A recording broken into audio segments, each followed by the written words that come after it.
So what I want to do here is run over the in-continuity history of the Infinity Stones in Marvel Comics. And the reason why is because with Secret Wars coming to an end in the next few weeks, the Gauntlet will likely appear in the all-new, all-different Marvel Universe, and having a strong foundation of how it's been used in the past will give us a better idea of what to expect going into the future. So getting into this, the origins of the Infinity Stones come by way of a crossover story titled Avengers Ultraforce, and is actually up for debate in terms of its canonicity, which is to say content that's considered to be an official part of the Marvel Universe, but at the same time, this portion of the discussion will also require us to delve into a bit of comic book history, particularly the comic bust of the 1990s.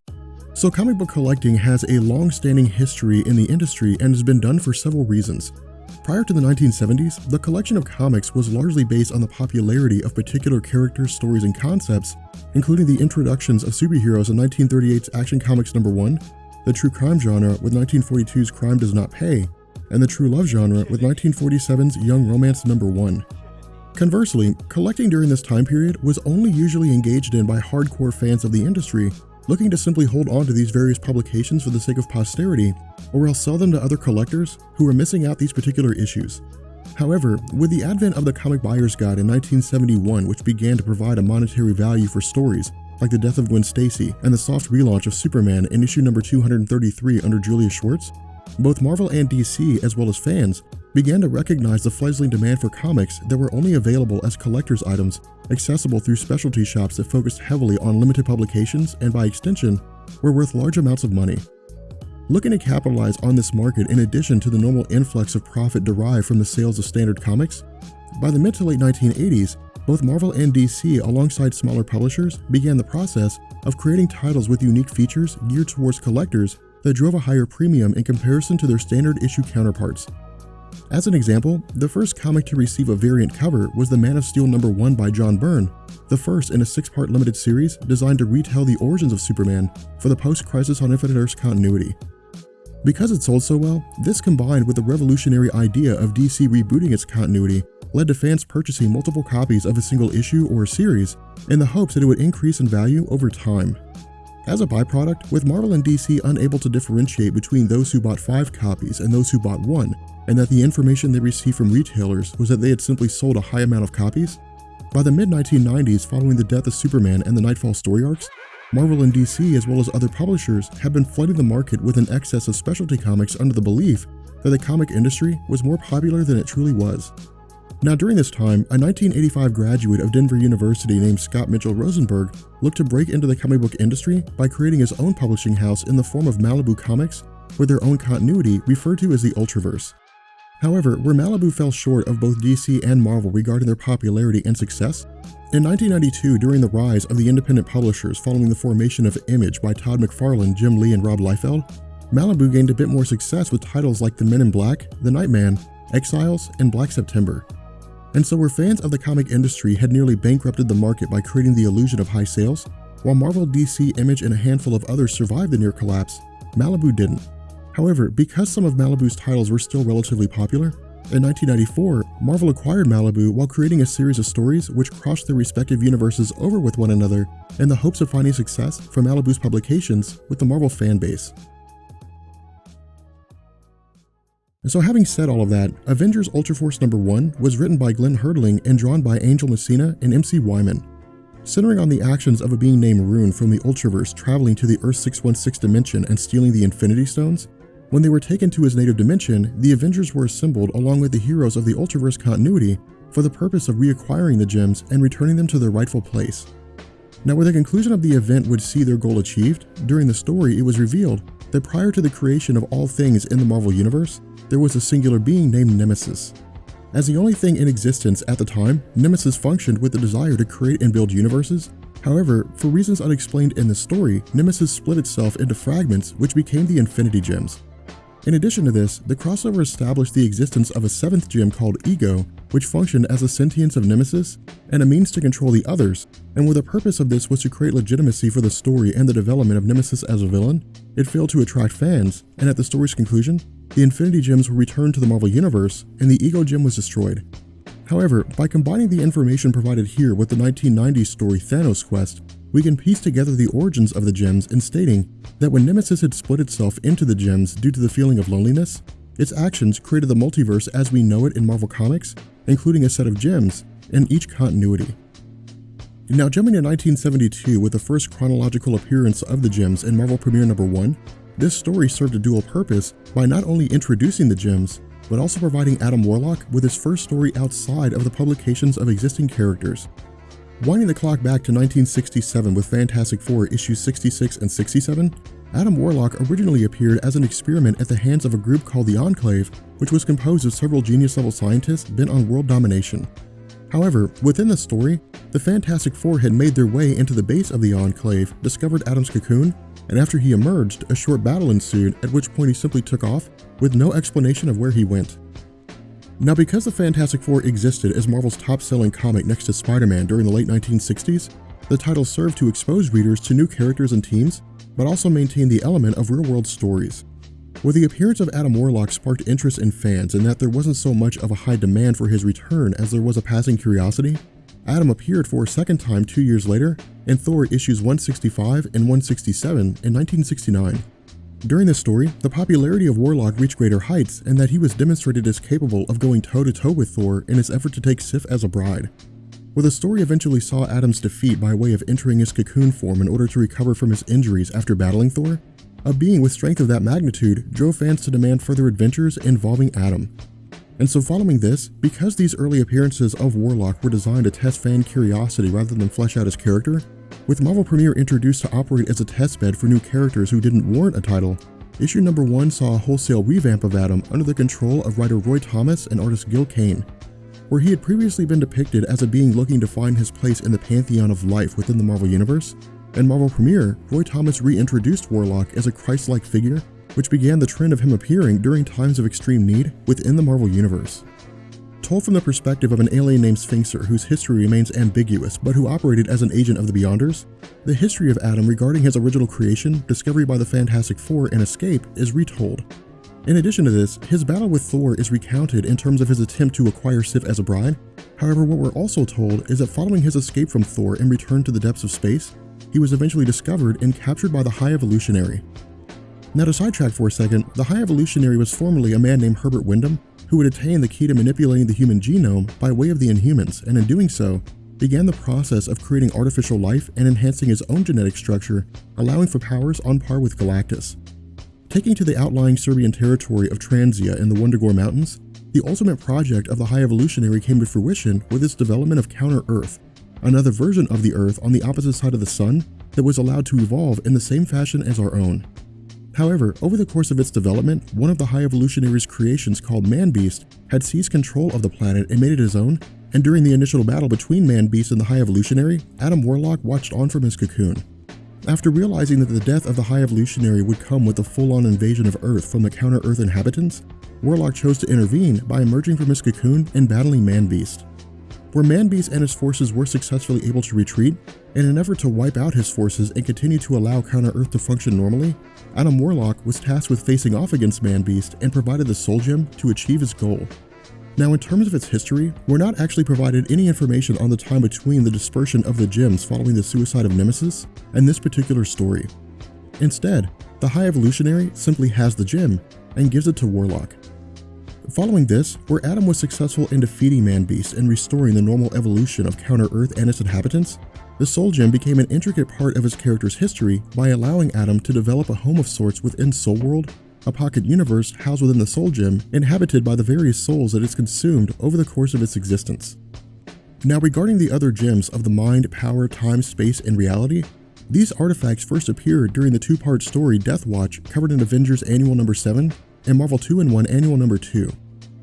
Much like the Infinity Gauntlet event, the story focused on Thanos' attempt to gain the affections of Mistress Death by killing as much life as possible. What we're told is that Thanos had set about its goal by combing over information across thousands of worlds, eventually stumbling across a scroll that described the Infinity Gems and the power they possessed. Something to note here is that unlike the Thanos quest, which led to the Infinity Gauntlet and provided a detailed account of how Thanos was able to acquire the gems a second time, in this story, we're given a basic overview of his journey. In addition to this, prior to the Infinity Gauntlet event, the Infinity Stones were actually referred to as the Soul Gems, but for the sake of this discussion, we're just kind of calling them Infinity Stones or Infinity Gems. But what we're told is that Thanos had first traveled the cosmos, capturing the gems from the Stranger, one of the cosmic entities of the Marvel Universe, a prison satellite of an unknown world, a cavern on the planet Deneb 4, a monster named Ziambor, and the moon of Earth. However, his journey was effectively incomplete in that because Adam Warlock possessed the Soul Gem and would not give it up due to his connection to it, as well as the power that it possessed, Thanos instead siphoned the energies from the gem and along with the others, created one massive stone with the goal of destroying all the stars in the universe. Now where Thanos would be defeated by the combined efforts of the Avengers, Quasar, Adam Warlock, Gamora, and Moondragon, the daughter of Drax the Destroyer, during the battle, Iron Man had destroyed the massive stone, which in turn dispersed the Infinity Gems throughout the cosmos for another time. Now following this, the Infinity Gems returned for a third time during a storyline taking place in Silver Surfer Volume 3, issues 9, 10, 15, 16, 17, and 18, as well as Silver Surfer Annual Number 1. In issues 9 and 10, we're told that somewhere between the defeat of Thanos and the start of this arc, the Elders of the Universe, who were the last remaining members of their respective races, had banded together for the purpose of sinking the stones to a machine and stripping Galactus of his power. Where the combined efforts of the Fantastic Four, Eternity, Mistress Death, and the Celestials were successful in defeating the Elders, at the end of issue number 10, the gems were cast into a gravity well and Galactus absorbed the Elders into himself with the intention of draining their life energy, killing them in the process. However, the story was followed up in Silver Surfer Annual Number 1 as well as issues 15 and 16 when it was revealed that the Elders had survived. The reason for this was that during the 1982 story Contest of Champions, which functioned as Marvel's first major crossover, a game was held between Grandmaster of the Elders of the Universe and Mistress Death, with the Grandmaster looking to return the Collector to life after having previously died. Where the game found the Grandmaster successful, albeit at the cost of his own life in that he had to take the Collector's place in the realm of the dead, Grandmaster's actions were revealed to be a ruse, allowing him to temporarily steal Mistress Death's powers, making himself and the other Elders immortal. As a result, in Silver Surfer Annual Number 1, the Elders began the process of consuming Galactus' energies, during which time he had sent his herald Nova to enlist the aid of Silver Surfer, Susan Storm, and Reed Richards. According to the story as it was written, where the Infinity Gems had been thrown into a black hole, because Galactus was unable to expel the Elders, Silver Surfer, Susan, and Reed entered the black hole for the purpose of bringing the gems back and restoring Galactus. With issue number 15 finding the group successful, issue number 16 revealed that the actions of the Elders in bringing the gems together, their assault on Galactus, as well as Surfer, Reed, and Sue traveling into the black hole, were all the machinations of the In-Betweener, the cosmic entity representing the balance in reality who looked to destroy Galactus.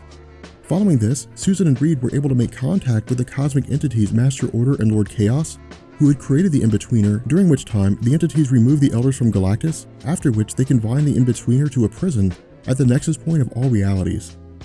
Now jumping to the 1990 story Thanos Quest by Jim Starlin, which led directly into the Infinity Gauntlet, it was revealed that after the defeat of the In-Betweener, he along with the Elders of the Universe had each taken possession of an Infinity Stone, and looking to assemble the Gauntlet as a means to control all of reality, bend the universe to his will, and make Mistress Death love him, Thanos traveled the furthest reaches of existence, defeating each of the Elders and tricking the In-Betweener into handing his gem over, after which the Infinity Gauntlet event took place. Now following Infinity Gauntlet, which ended with Adam Warlock taking possession of the Gauntlet and ending the conflict, he was immediately brought before the Living Tribunal by Eternity and the rest of the cosmic entities who looked to the Living Tribunal to destroy the Gauntlet as well as the gems.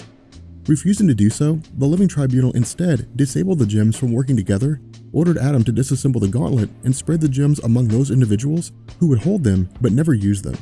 To this end, the Infinity Watch was formed, composed of Adam with the Soul Gem, Gamora with the Time Gem, Drax the Destroyer with the Power Gem, Pip the Troll with the Space Gem, Moondragon with the Mind Gem, and the Reality Gem going to an individual known only to Adam. And so with the Infinity War storyline, it was revealed that at the end of the Infinity Gauntlet event when Adam had taken control of the Gauntlet, he had subconsciously split himself into two individuals, one of pure evil and one of pure good. As a story that focused on the evil portion of Adam taking the form of his alter ego, the Magus, it was revealed that Magus had traveled the multiverse, acquiring 5 cosmic cubes under the hopes that the Infinity Watch would band together against the common threat. Proving itself to be true, Magus defeated each member of the Watch, with Thanos revealed to be in possession of the Reality Gem. Assembling the Infinity Gauntlet for a second time, Magus was defeated when it was revealed that Thanos had actually given him a false Reality Gem, making the Gauntlet incomplete, leading to Magus being defeated and confined to the Soul Gem by Warlock, but unable to be seen or heard by any of its denizens. From here, as far as I know, the Infinity Gems are not seen or heard from again in Marvel until 2004 during the 12-part Thanos miniseries. In issue number 6, it was revealed that Galactus had collected the Infinity Stones for the purpose of ending his desire to consume planets, but in the process, unleashed a being of psychic energy known as the Hunger, who is an entity that traveled through the multiverse, consuming entire realities.